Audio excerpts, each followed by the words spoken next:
Oliver had been to the works to be mended. Some troublesome cars tricked him, and the Great Western engine fell into the turntable well. Now Oliver was as good as new, but he was still worried about cars. "I'd rather not use them," he puffed to himself. But the cars sang songs rude and loud. Scruffy, their leader, led the chorus.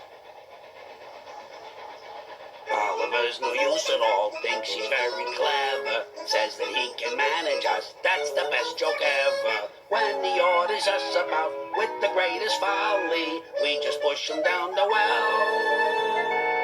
Up goes old Ollie." Thomas, Duck, and Percy were shocked. "Be quiet," they ordered. But they couldn't be everywhere, and everywhere they weren't, the cars began again. "Oliver's no use at all, thinks he's very clever, says that he can manage us, that's the best joke ever."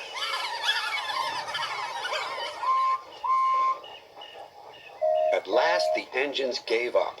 "We're sorry, Oliver," they said. "It's really my fault," said Oliver sadly.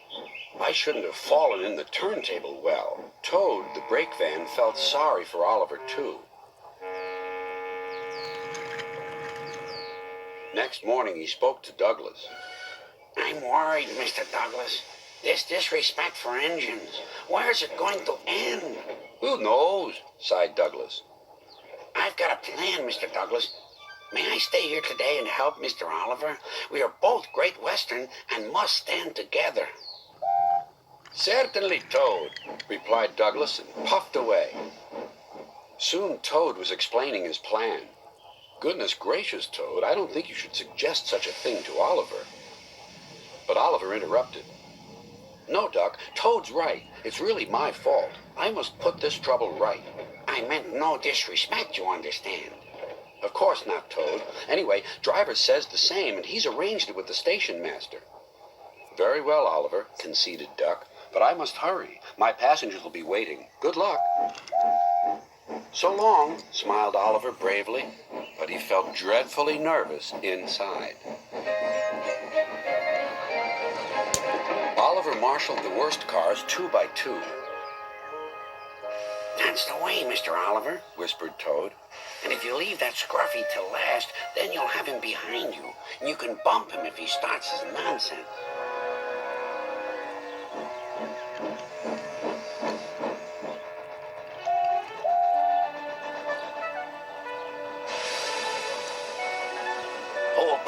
Hold back, whispered Scruffy, "and pass the word to the others." The silly cars giggled.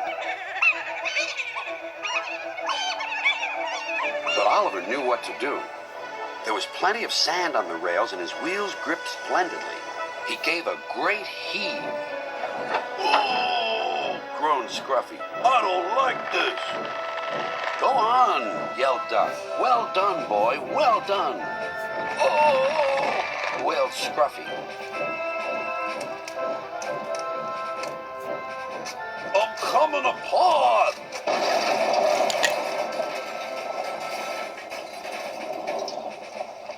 And he did. Then there was trouble. "Well, Oliver, so you don't know your own strength, is that it?" No, sir," said Oliver nervously. Sir Topham Hatt inspected Scruffy. "As I thought. Rotten wood, rusty frames. Maybe if we put you back together, you'll earn yourself a better name."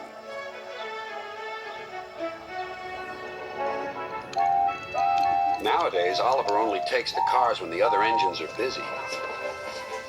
But they're always quick to warn each other. "Take care with Mr. Oliver. If you play tricks on him, you'll never be the same car again." Scruffy has learned his lesson and says nothing at all.